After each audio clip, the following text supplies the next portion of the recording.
Let's try this again. Okay, guys, welcome back to the Hard Count Football Podcast Live. My name is Jacob Charnow. I'm leading the next generation of football fans live on the Hard Count Football YouTube channel and, of course, on 1252 Sports Chicago. Guys, it's draft week.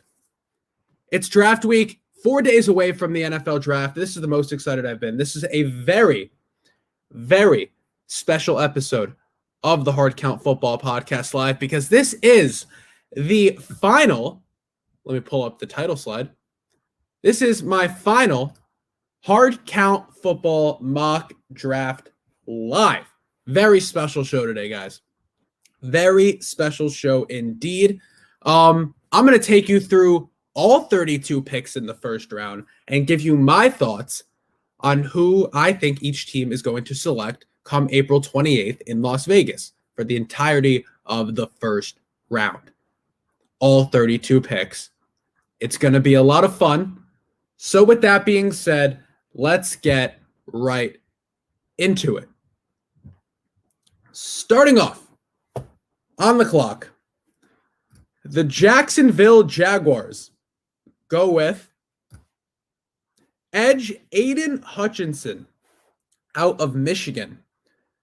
Aiden Hutchinson, forget the speculation you keep hearing about the number one overall pick. Hutch is probably going to be the pick. He is. The most dominant defender last year in college football, out of Michigan. Listen, I think he was the obvious pick after free agency, right? After the Jaguars re-signed Cam Robinson on the franchise tag and extended him and whatever and whatnot. There was no reason. There's no reason for them to take Evan Neal this year or an offensive tackle or anybody else, really. Aiden Hutchinson is the consensus best edge rusher in this draft. I don't know if I believe that he's the best edge rusher, but he is the consensus best edge rusher among the rest of the prospects. So I think the Jaguars play it safe and they go with Aiden Hutchinson at number one. It seems like that's most likely going to be the pick. It doesn't seem like anything else could really happen there, you know? All right, moving on. With the second overall pick in this year's draft, the Detroit Lions select edge Trayvon Walker out of Georgia. I love Trayvon Walker, man. So I'll say this.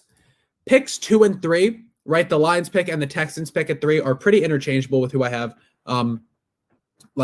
Whoever doesn't go 2, I think will go 3 and vice versa, obviously. But I think Walker's rise to the top, that quick rise where, a month ago people weren't even talking about him in the top 15, and now all of a sudden he was talking about going maybe number 1, number 2, number 3. Now he's gonna go top 5. I think that rise to the top of him as a prospect is going to lead to the Lions taking him at 2 over the guy who's going to go number 3 to the Texans that I have.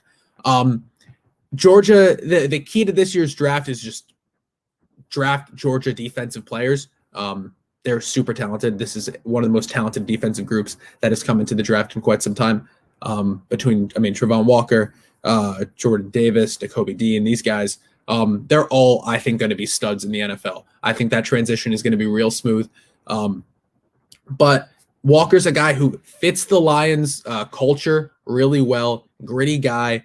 And I think Dan Campbell likes him a lot. And I think that he's going to do really well, especially since the Lions they need more of that outside linebacker position than edge. And I think that's why Walker kind of, for lack of a better term, edges out this next guy who's going to go number 3. So let's get into that pick. With the number 3 overall pick, the Houston Texans select edge Kayvon Thibodeaux out of Oregon.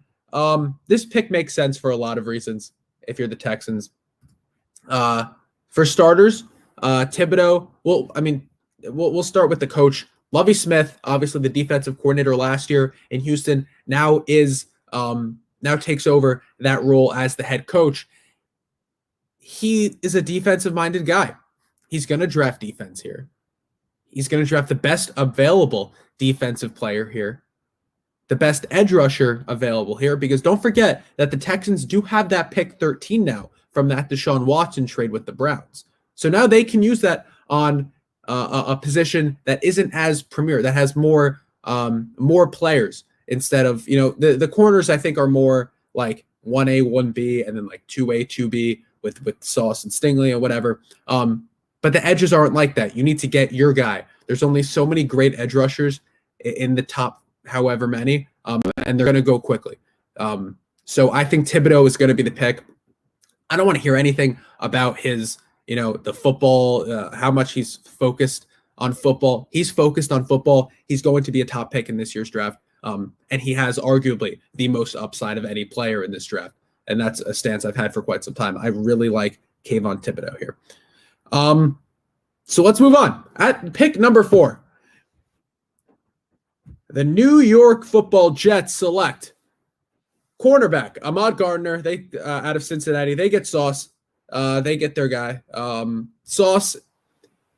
This happens for the Jets if this is the way the top 3 falls. I think if any of the top 3 fall to 4, any of those top 3 edge rushers, I think they take that guy. But I think Sauce is the best available player at his position. Is the best available prospect on the board for the Jets at 4. They need a lockdown guy. I'm a Jets fan. I've talked to a lot of Jets fans about it. They think that that the secondary is better than they actually are. Yes, Bryce Hall, Brandon Echols, those are great players, but they need that CB1 to defend a Stephon Diggs, now a Tyreek Hill. And you look at the college tape and you look at his stats in college and how he did at Cincinnati. Sauce has the potential to be that guy, to be the next Jalen Ramsey. I do genuinely think that it is 1A, 1B right now with Sauce and Stingley. Stingley, some of the best tape I've watched of any player in this draft, and I'll get to him when he's picked. But we know the Jets love Sauce. His ability to go 1v1 man coverage helps them defend against these powerhouse offenses that are in the AFC East now. So I think Sauce goes 4 to the Jets. At pick number 5,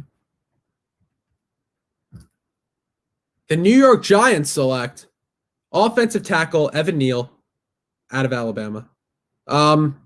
Listen, Evan Neal is a guy, he could have fallen anywhere. Once again, it was one or the next, 4 or 5 teams that pick could absolutely use an offensive lineman, right? They could absolutely use offensive lineman. Evan Neal's the best tackle in this draft, right? He's I would argue, the most pro-ready tackle in this draft, pure tackle in this whole draft. And you look at the Giants, right? Their path to success starts up front, starts on the offensive line. Get Daniel Jones. You want to see what you got with Daniel Jones right now. I don't know how good he is. I don't. I think he's not great. I don't think he can lead this team to the playoffs or win this division with the Giants. But if you're the Giants and you have new management and you truly want to see what you have with Daniel Jones, you get that man a line and you evaluate him based on his talent. And it also helps out Saquon Barkley because, it's people want to rule him out already, but Saquon's still a good player. He's getting killed every play. You have zero chance of success no matter how good you are if you have, 5 guys in the backfield every single play. You can't do it. So I like Evan Neal for the Giants at 5. At pick number 6, the Carolina Panthers select our first quarterback off the board, quarterback Malik Willis out of Liberty. I love Malik Willis. And if you've been watching my show for any period of time, you know how much I love Malik Willis. Malik Willis, he was a guy I was looking at last year. He's a guy I've told you when Kenny Pickett was being talked about as the QB1, I was telling everybody, hey, Malik Willis, watch out for him. Malik Willis is my QB1 in this draft. The Panthers, listen, I think they get the guy they want. It's pretty obvious they want Malik Willis, unless someone I'm not doing trades in this mock because it's hard. It gets annoying to predict them and whatever and figure out all the logistics behind that. But I think that as long as no one jumps the Panthers, Malik Willis is almost a surefire pick for them at 6, unless someone takes him earlier. So the Panthers, they get the guy they want. Even if they think that Malik Willis is developmental, he's most likely your best option heading into 2022 and beyond at quarterback. Give him a year, let him figure it out. I promise you, it'll pay off.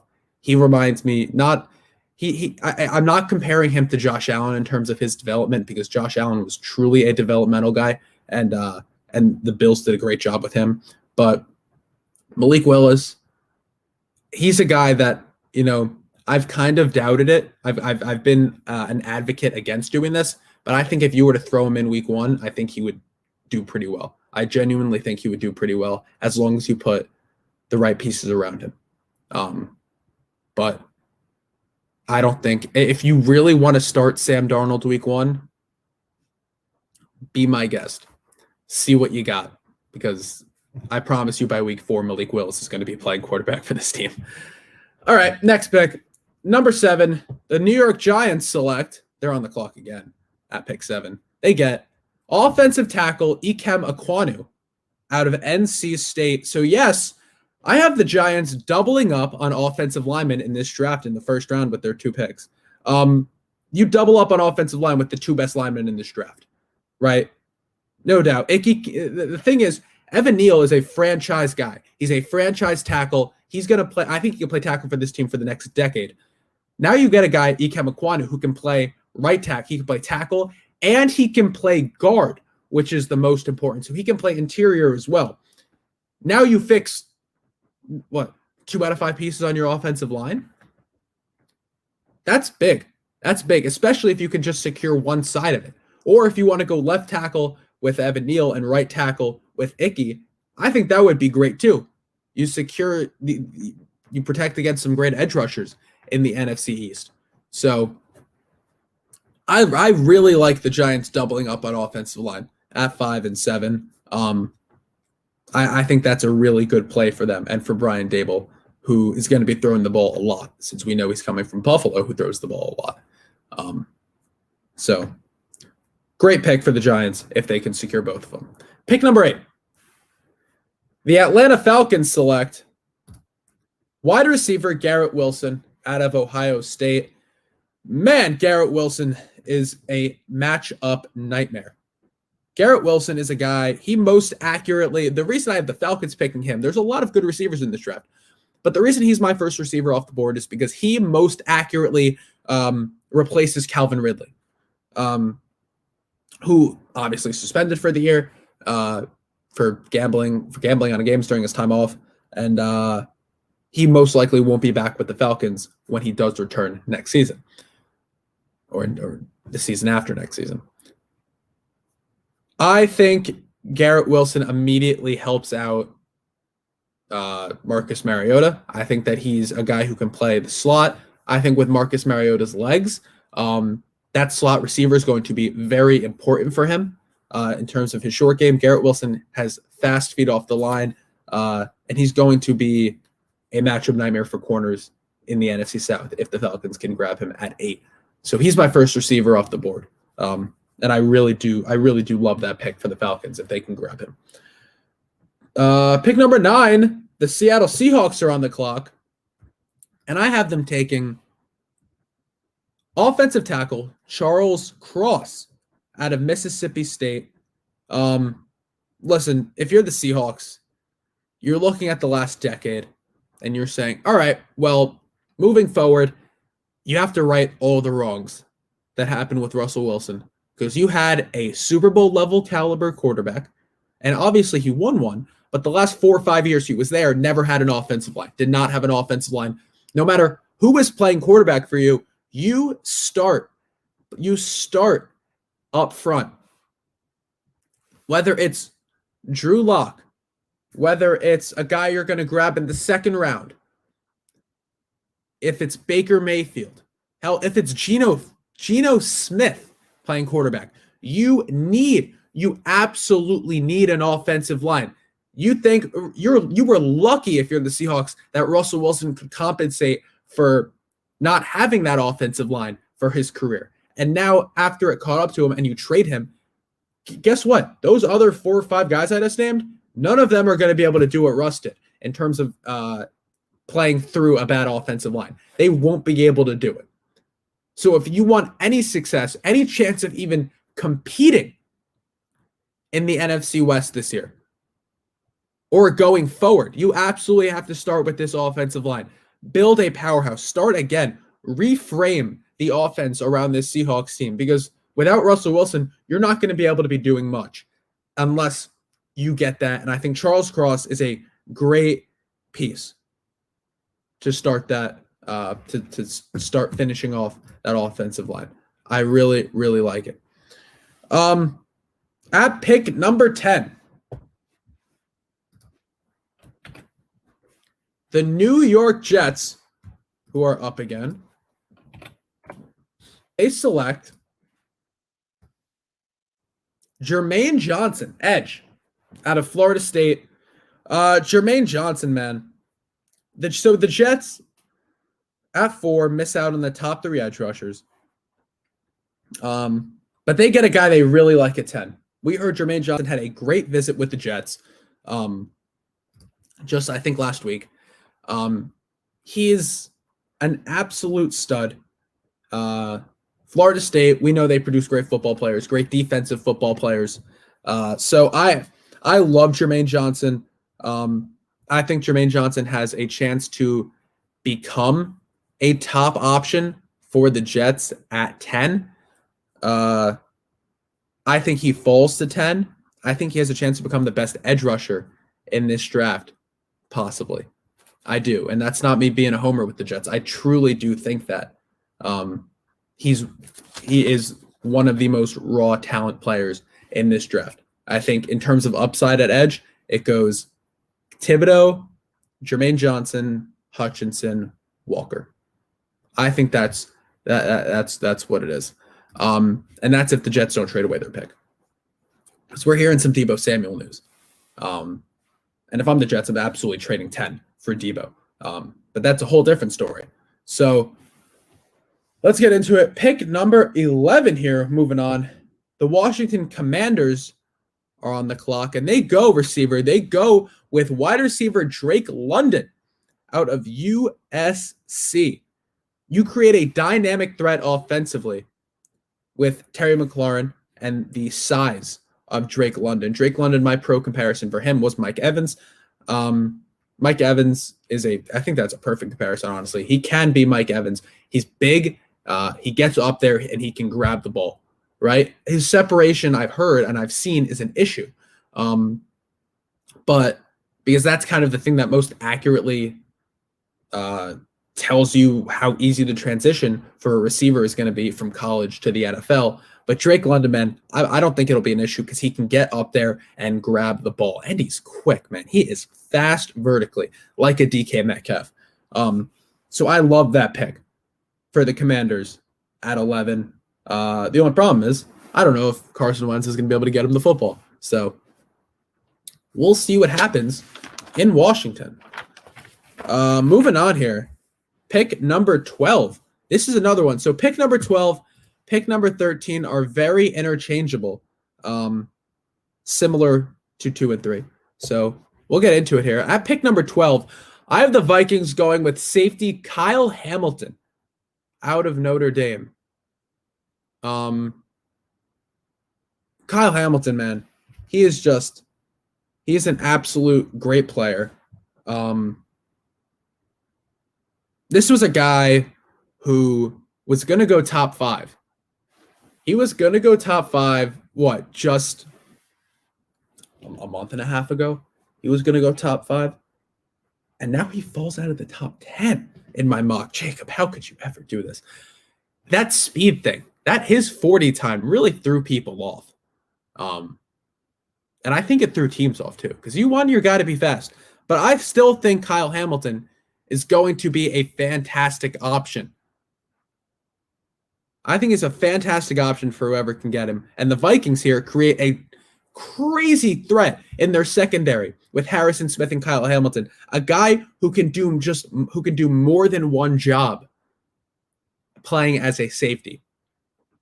I think Kyle Hamilton is a great pick. And at pick number 13, I have the Houston Texans selecting Derek Stingley Jr. Out of LSU. Stingley, I don't know. I think if the Vikings don't get him, then I think the Texans get Kyle Hamilton. 12 and 13, like I said, interchangeable.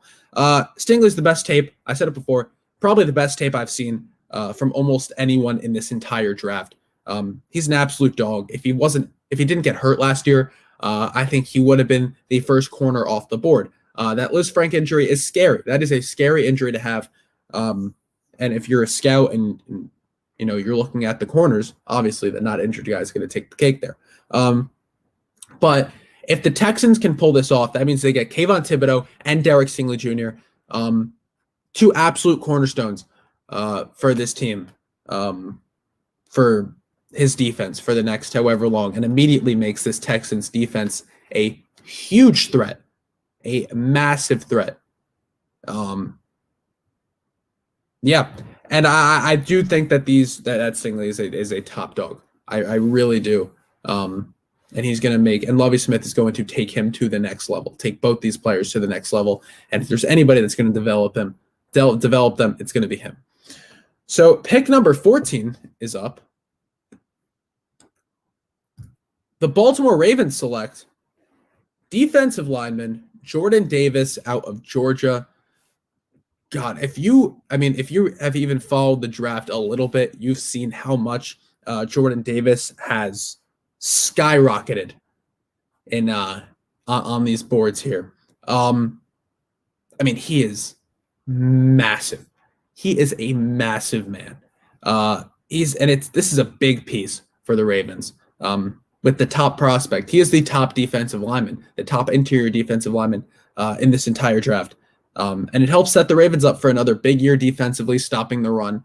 And he's a really, really good player. There's not a lot more to say. And he's going to help the Ravens out a lot. And he's so fast. Oh my God, he's so fast for a lineman. For a guy's size. Jesus, I think he ran a 5.2 40? That's the craziest thing I've ever seen in my whole life. But yeah, moving on. Pick number 15. The Philadelphia Eagles are on the clock. And they select wide receiver Jameson Williams out of Alabama. So the Eagles, they take a chance on Williams, a guy who tore his ACL just in January.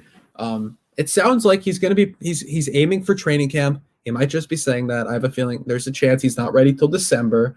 But I love Jameson Williams. Of any receiver in this draft, I'll say he has the most upside at his position.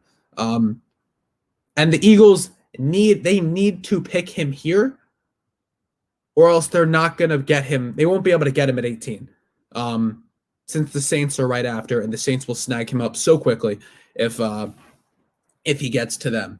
So I think the Eagles get a guy that they need, try and make up for all these poor receiver picks the last couple of years, and they go Jameson Williams at pick 15. So at pick number 16, then. That leaves the Saints to need to take another receiver, and they go with Chris Olave out of Ohio State. And I love this. I think of any receiver, I won't say that. I won't say the best fit, but he is a fantastic fit for the Saints, and he is exactly what the Saints need. Right? With Williams gone, then the Saints get the next best receiver in the draft. Olave's speed brings a much-needed threat to this Saints offense, right? Because you have James Winston playing quarterback for you this year. And he's got an arm. Michael Thomas isn't gonna be, he's not a deep threat, right?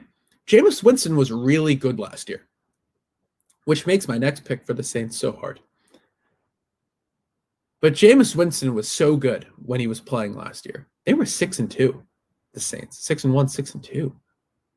This was a really good team, man. This was a team that looked like they were going to make the playoffs. A team that looked like they were going to compete in the playoffs. So add a threat right now. On top of Michael Thomas coming back, now add a deep threat with Chris Olave, a guy who can stretch the field and can, he's equipped for Jameis Winston's arm. He's perfect for Jameis Winston's arm. This would be a fantastic pick if you're the New Orleans Saints. And I think even if Jameson Williams isn't there, because he's kind of that same threat, you go with Chris Olave. You get your guy. You get him. He's gonna blow up in this Saints offense. I'm telling you right now, if they can get him. Pick number 17 we're at. The Los Angeles Chargers select offensive tackle Trevor Penning out of Northern Iowa. Trevor Penning, if you watch any Senior Bowl tape, anything for any Senior Bowl highlights, he was a dog. He was destroying linemen. And he plays with a chip on his shoulder. He is the most aggressive offensive lineman in this draft, which might not always be a good thing because a lot of penalties, but you get another big body up front if you're the Chargers to protect Justin Herbert and defend against, the Raiders now who have Chandler Jones, the Chiefs, they have great defensive linemen, and you get the Broncos who are getting better defensively. I love this pick. I think this is the obvious pick for the Chargers if Penning is there at 17. You protect your quarterback because Justin Herbert has a chance to show next year why he's going to be competing for MVP for the next 6, 7, 8, 10 years. Because he's that good, but they need to figure out this offense, figure out how to use Herbert because Staley did not do a good job last year doing it. He did not. Brandon Staley did not do a good job coaching Justin Herbert and this offense last year. But I think this team will take a step forward this year. This will be a playoff team in 2022, 2023. At pick number 18, the Philadelphia Eagles are on the clock again.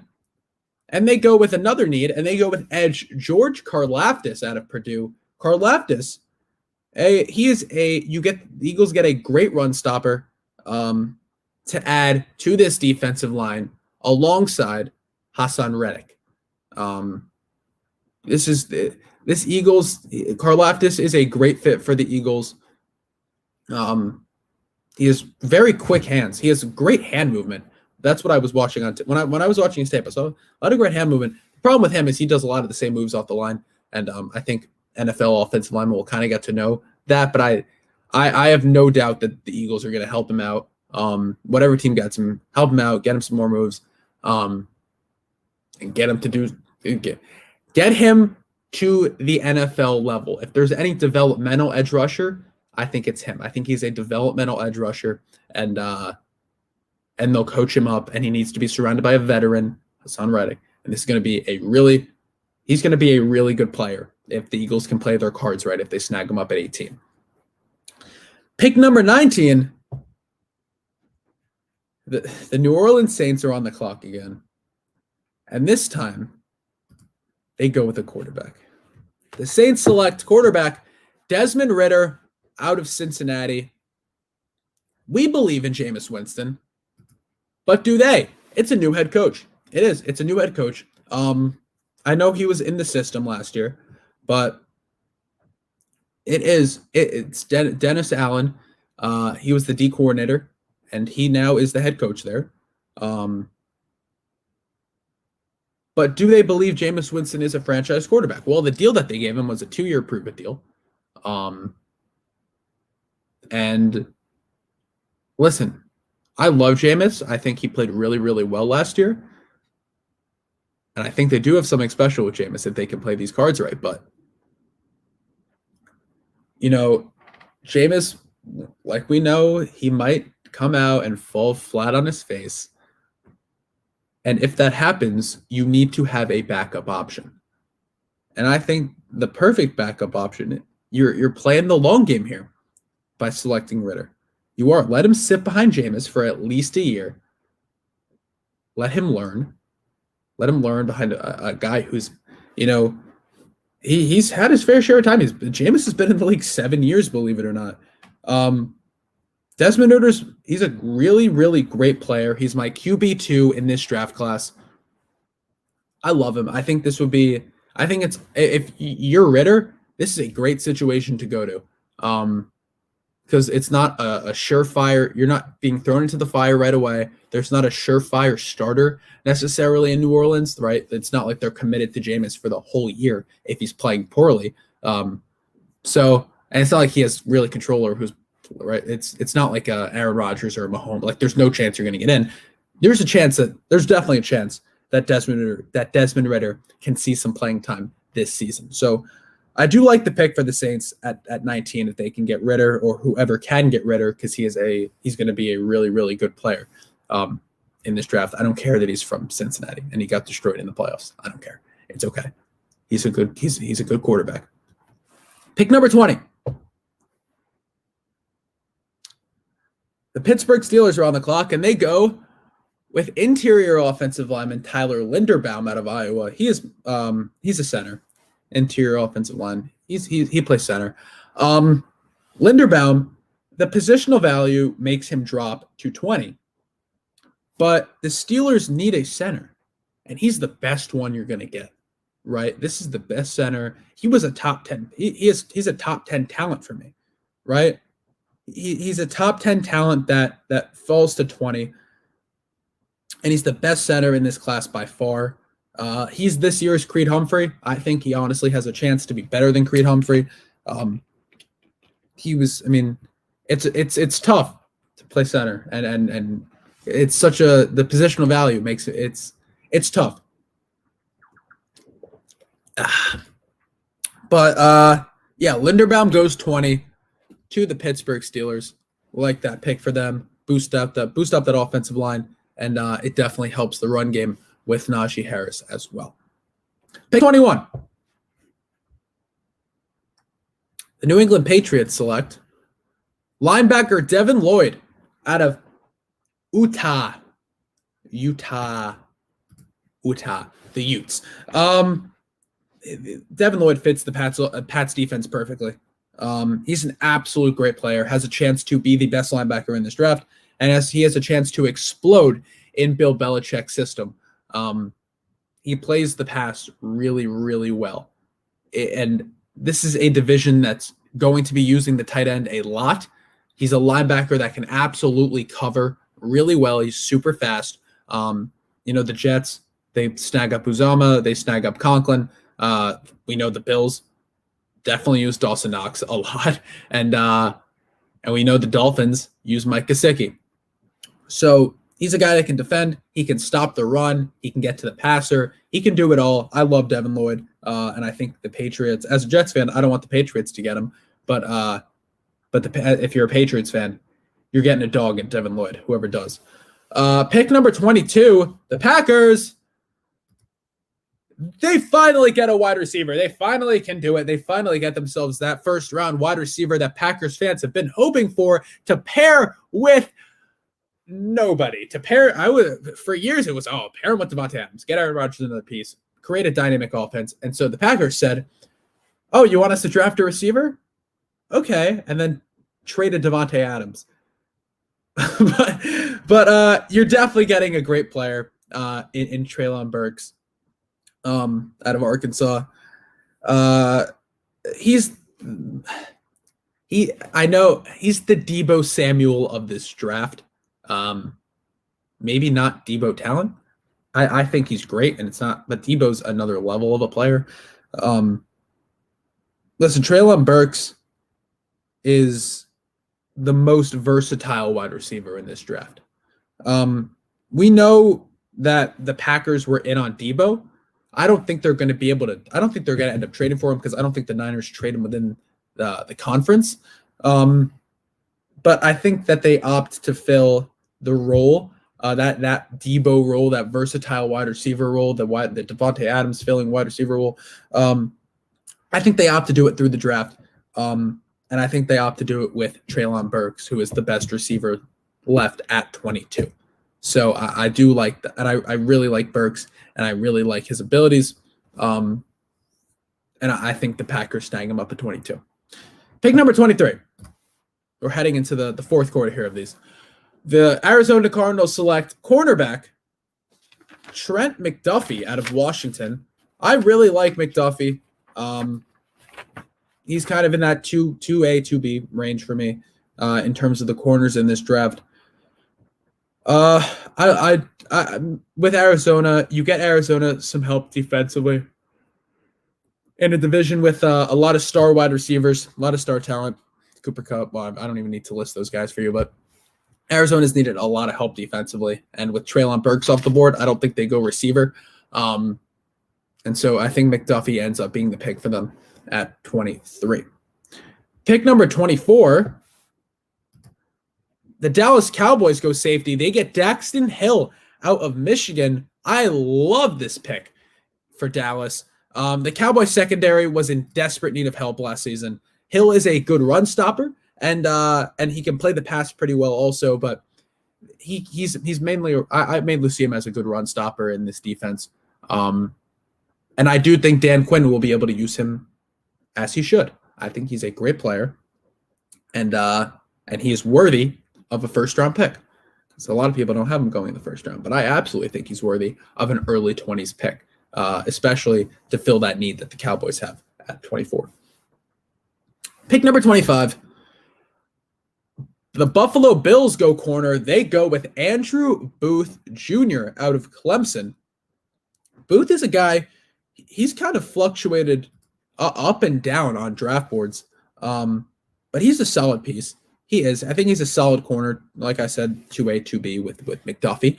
And I think that he's a great piece to pair with Trey White to kind of create a duo in their secondary. And I guess keep the Bills rolling, who are right now my Super Bowl favorite heading into next season. So good for Andrew Booth if he can land in Buffalo next year. Pick number 26. Finally, my man goes. The Titans get linebacker Nakobe Dean out of Georgia. It's been no secret, like I said, if you've been watching my show for some time, that I am a homer for Nakobe Dean. He is my favorite linebacker in this draft. He is one of my favorite defensive players in this draft. He's a top 10 pick talent. You watch the film, he's a top 10 pick talent that would be a steal if he fell to the Titans at 26, and he fills the biggest need, I think, defensively for the Titans, and would fit right in perfectly. He can stop. He's a great run stopper, and I think he defends the pass a lot better than people think he does. And he hits so hard. That's what makes him my favorite. He hits so hard. Pick 27. The Tampa Bay Buccaneers go line. They go with interior offensive lineman Kenyon Green out of Texas A&M. Green was a guy who I had going. My last mock, I had him going pretty early. I think I had him going to Washington at 11. But I couldn't listen. I couldn't find anywhere else for him. So Kenyon Green goes 27 to the Buccaneers. A major hole gets filled in Tampa. Kenyon Green, in my opinion, he's a day one starter. He's a great player. And it helps Tampa Bay try and fortify a similar line to what they had 2 years ago for Tom Brady, as they try and make that run. Again, Brady's big return, whatever. As they try and make another run into the NFC to the Super Bowl to send Brady off into the sunset for real this time. So, yeah, guard for the Bucs, piece that they really lost a lot of in free agency as well. So we'll move on. Pick 28. The Green Bay Packers go interior defensive lineman Devontae Wyatt out of Georgia. So the other Georgia defensive lineman that's available here, my second favorite, obviously Jordan Davis is the first. The Packers get defensive help with their second first-round pick. Wyatt, he's a great run stopper, which is something that Green Bay has struggled a lot with. And they struggled a lot with last year, especially in that NFC in the NFC divisional game. I do think that Devontae Wyatt is good. I don't think he's as good as Jordan Davis, but I think he's worthy of a first-round pick, especially for the Packers, he fits that need relatively well. So I like that for the Packers there, since they finally, and then Packers fans won't be mad about that because, well, they went receiver. They finally went receiver earlier. Pick number 29. The Kansas City Chiefs are up. They go with Sky Moore, wide receiver out of Western Michigan. the highest rising wide receiver, the quickest rising wide receiver, a dangerous replacement for Tyreek Hill. And he gets put into a great situation if you're a wide receiver, where Sky Moore kind of comes in and is immediately the wide receiver one for this team. And he's going to see a lot of targets, right? Because it's just him and Kelsey. And you have Patrick Mahomes playing quarterback, and Andy Reid is your coach. I think that's a great option if you're a receiver. And I think Sky Moore is a great player. And I love his film, and he is one of my favorite receivers in this whole draft. Love it. And pick number 30, I won't even do the sound because it's the same team. The Chiefs have back-to-back picks in the first round. And I think they go with edge David Ojabo out of Michigan. So Ojabo was a guy, he tore his Achilles at his pro day during a practice. Ojabo's a guy who would have been a top 15 pick had he not gotten hurt, obviously, but apparently I'm hearing he might be ready for the season. I doubt he's going to be ready week one. I say no chance he's ready week one. But Kansas City can afford to take a chance on a guy like Ojabo, who there's so much upside there. And he's so much upside there, and he's a huge piece. If you can get him healthy, and he's even, I'll say 80% of his skill set still, 80% of his motor and everything is still there.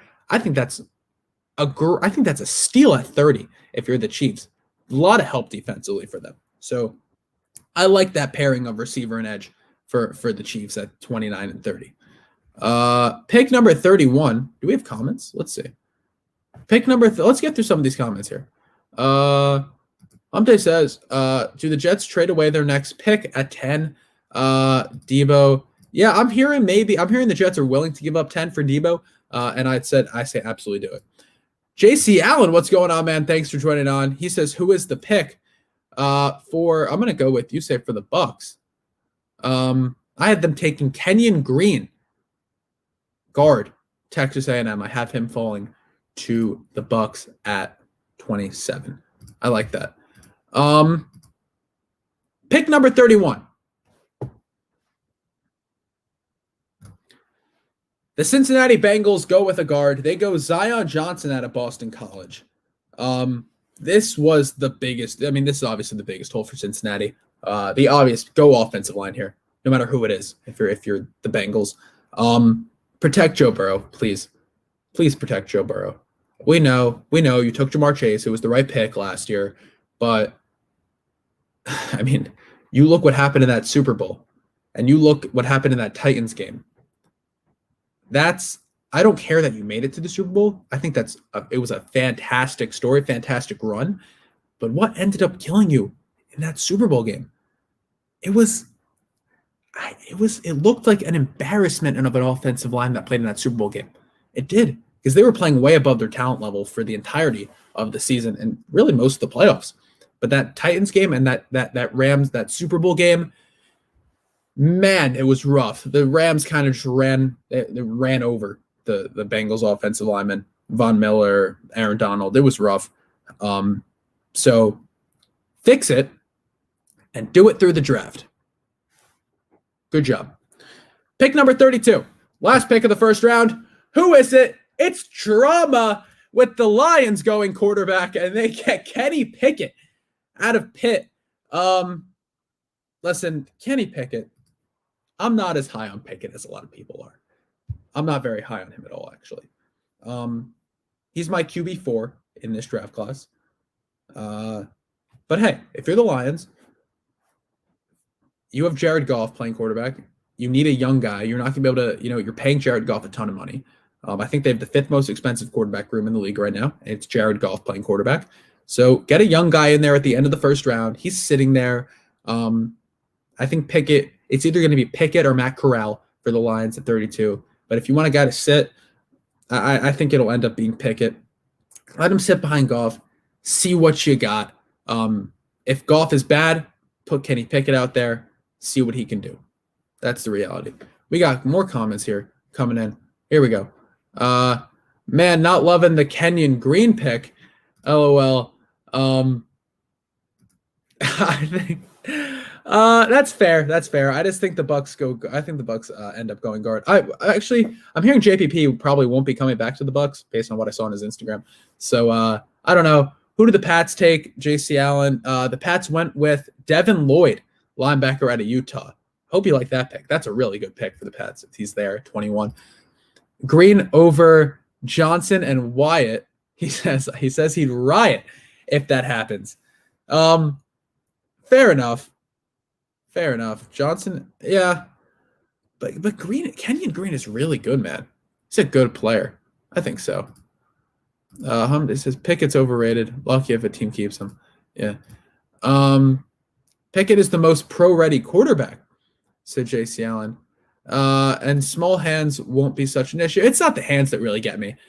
I watch him. I just don't see that it. It was the same thing I say with Tua. I don't see that it factor with Pickett when I watch him play, really.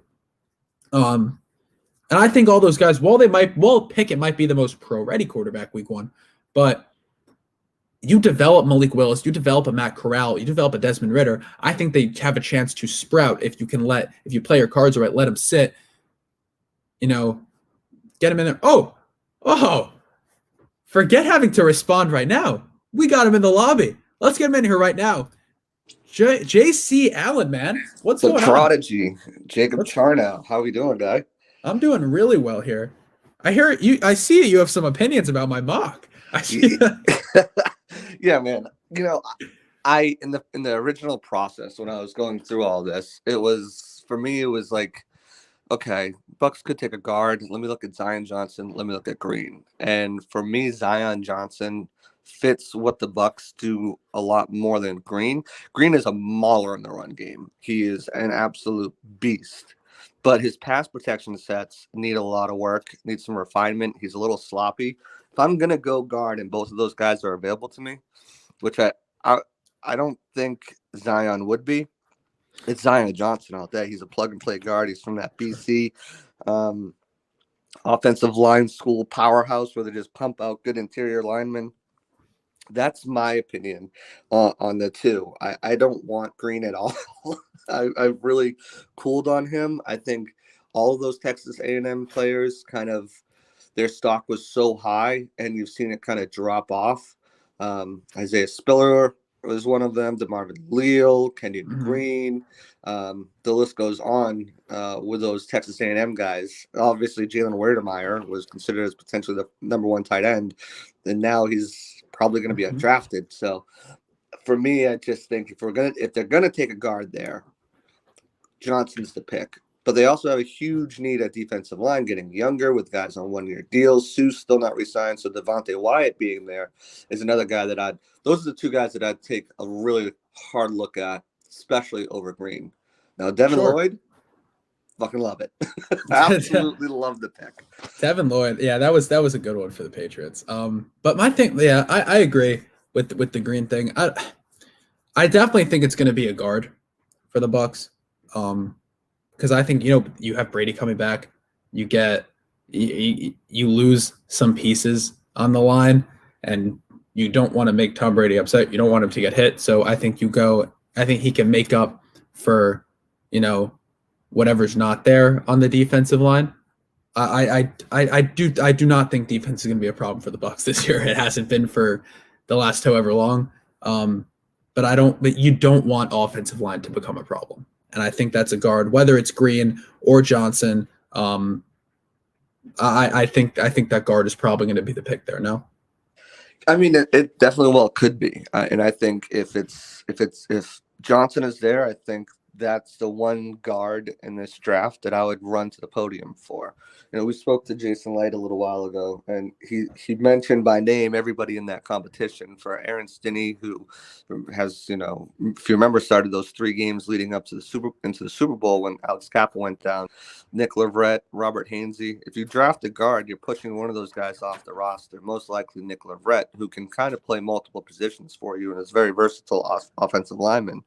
So if you're gonna do it, you gotta grab the best guard, and you gotta do one who's gonna be an instant plug and play, then that you're not gonna need to worry about in pass protection. Because if that's what we're talking about, is getting pass protection for Tom Brady, Kenyon Green's not the guy. He's going to open up holes for Leonard Fournette, but and I think he'll be fine if it was the pick. You're putting him next to Ryan Jensen and Donovan Smith.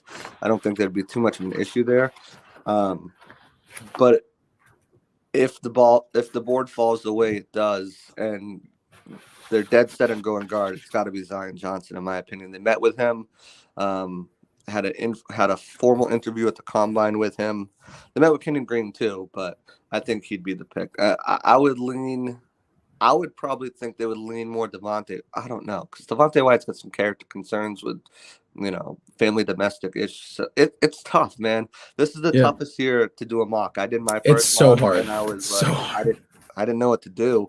I'm putting players, and I actually left Devontae White out of the first round completely. And then I was like, oh wait a second. And then I moved him over to the Bucks pick before I published it. But yeah, these mocks, man, they're no joke. They're tough. And, yeah. Can I get your thoughts on a few of my other picks that absolutely. I don't know how much you caught? I have, let's see, some of the more controversial ones, I suppose. I have Kyle Hamilton falling all the way to 12 to the Vikings.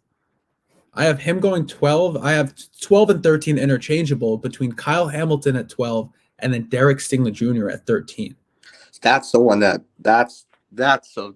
Derek Stingley Jr. I think will be off the board before then. So the more I look at it, me too. He's so good. Kyle Hamilton was going as high as 3. Yeah, I remember that. And now I think his stock has cooled a little bit. I think he's probably one of the best players in this draft. Definitely a guy that you can plug and play, and he's going to be a starter. Maybe eventually a Pro Bowler. I'm the highest on Ike Ekwonu in this entire draft. I think he's the only really guy who's got a legit shot at making the Hall of Fame one day. Doesn't matter what scheme or system he goes in. I just think he's that good. Other guys it will matter where they go as far as coaching staff, scheme, system, all that stuff. But Hamilton, I don't have a problem there at 12. Stingley, I think he'll probably be off the board before then, but you never know because the injury history, the lack of production last season. Mm-hmm. He came out at his pro day and blew the doors off of it with his testing, so maybe that got him back in the good graces. Again, this draft is so weird because usually you have at least a quarterback or some players that are like, we don't even know who the first round pick's going to be at this point. And we've usually know that for a week now already. Yeah. It's just, there's so much volatility to this draft.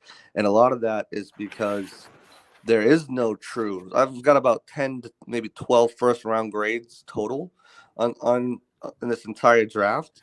And then everywhere else, it's good players, and then the depth is great because COVID and right. Seniors come back for a super senior season. A lot of players came back for another year because of the COVID cancellation season or shortened season. So it's got a lot of depth and meat to it, but at the top, it's just not there. So it's gonna really be interesting where each team has these players graded on their board.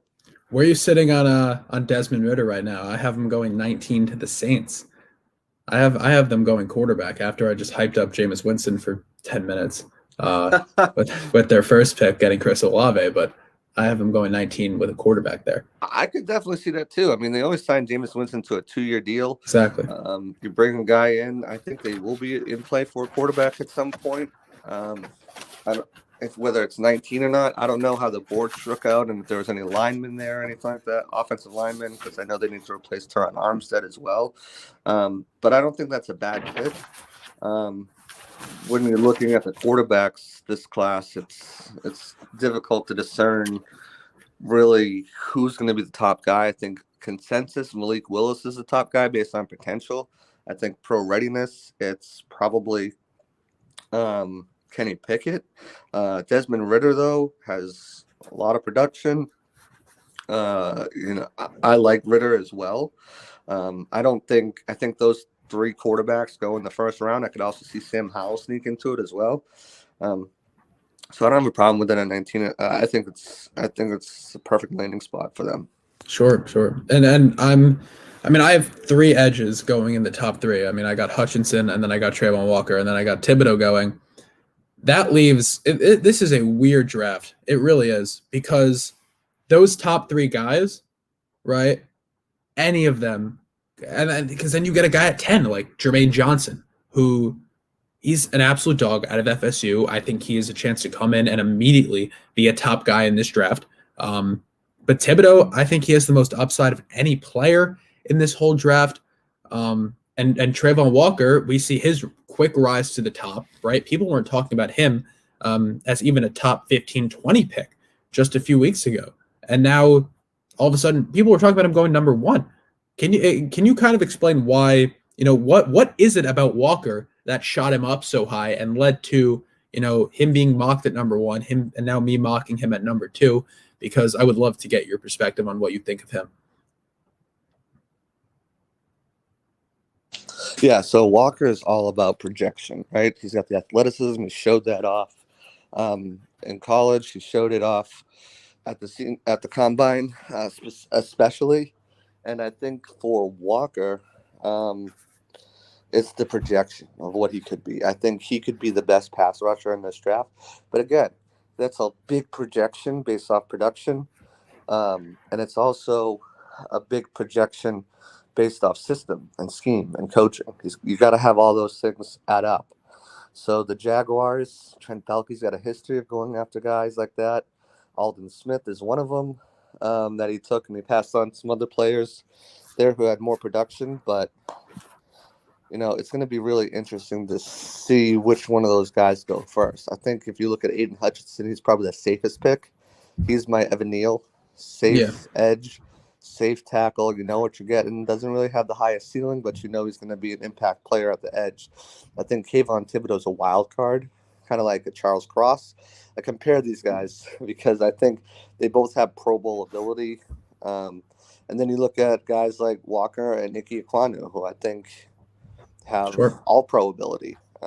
It just depends on, I think more so for Walker than Ike, it depends on where they go and what coaching they get to improve them in the NFL level. Absolutely, man. All right, cool. I'm gonna let you get out of here. Go ahead and tell everybody where they can find you, because you got a lot going on, man. Definitely. Always a pleasure to pop in here and speak with you, man. Definitely check me out on Twitter at JCOnNFL. Check out our work over at Peter Report. We'll have our live draft show coming up this week. We're currently putting out our Bucks best bets, our preview series with who we think the Bucks might be looking at in rounds 1 through 3, and then 4 through 7. We've hit probably 40 picks over the 27 years. I think we're really comfortable with some of the guys we have picked now this year, so definitely check that out. That'll go all the way up until Thursday, where we'll have our Bucks best bets undrafted free agent edition as well. So definitely check all that stuff out. Otherwise, that's where you can find me. Always a pleasure to come on and talk to you, Jacob, the prodigy Charnow. Hope everything's well for you. It is. All right, man. I'll talk to you later. Peace. So, all right. And with that, we're going to wrap today from the Hard Count Football Podcast Live. And that's the end of our mock draft. That's my final mock draft before Thursday night. Be sure to go follow me on Twitter at Jacob Charnow, Instagram at Hard Count Football. I appreciate everyone joining me here today. Special thanks to JC Allen for coming on towards the end. It's always a blast. That's a day one guy right there. He's been there since I started this. So that's pretty cool. It's always cool to talk to him, see his growth too as well. Check him out everywhere. As always, check out the be sure to remember to check out the Hard Count Football Podcast Live every Sunday morning right here at 9 a.m. Eastern and 8 a.m. Chicago time on the Hard Count Football YouTube channel and on 1252 Sports. Be sure to check out all the other shows from 1252 Sports, because there's a lot going on here. And be sure to check out my live draft show. Live draft show this Thursday at whatever time the draft starts. I got to figure that out. I'll tweet it out. But stay tuned, because it's going to be a ton of fun. Last year it was a ton of fun you get reacting to every pick, watching me react to all that fun stuff. So be sure to check it out. There will be an open link for anybody who wants to come talk to me during that. So yeah, with that being said, enjoy your Sunday and enjoy the draft. I'll see you all Thursday night.